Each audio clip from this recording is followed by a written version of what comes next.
अरे भाई के बेटा खैबो यो कर बहिन बेटा खैबो, भाई के बेटा खैबो यो कर बहिन बेटा खैबो।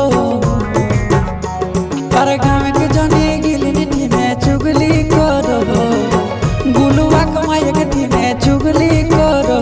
हमर गोतनी ए हमर गोतनी निर्बसी झगड़ा लगाई दे हो। हमर गोतनी सैताना से झगड़ा कराई दे हो।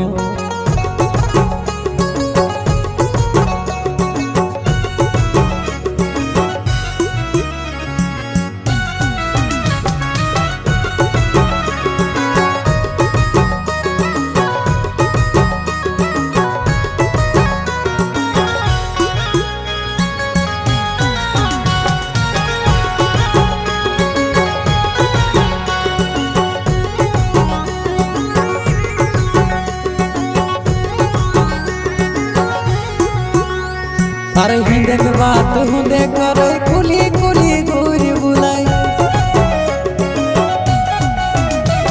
अरे हिंदे के बात हुंदे करे कुली कुली घूरी बुलाई। अरे भतर टके कमे पठाई कुली बस रहा। हमर बारे खाली चुगली बजे के बुलाई। हमर गोतनी ए हमर गोतनी सैताना से झगड़ा लगाई दे है। हमर गोतनी सैताना से झगड़ा लगाई दे है।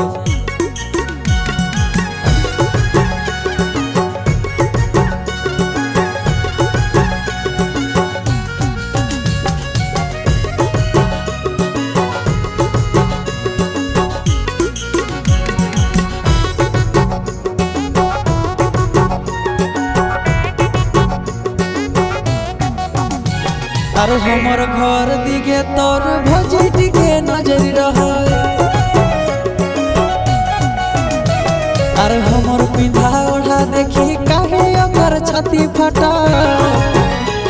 अरे टुमे टुमे हमर संगे घने घने हमर संगे रोजे रोजे हमर संगे रोजे रोजे हमर संगे झगड़ा करी मरई हमर गोतनी। ए हमर गोतनी देखी देखी के हमरा खाली जलई। ए हमर गोतनी देखी देखी के हमरा खाली जलई।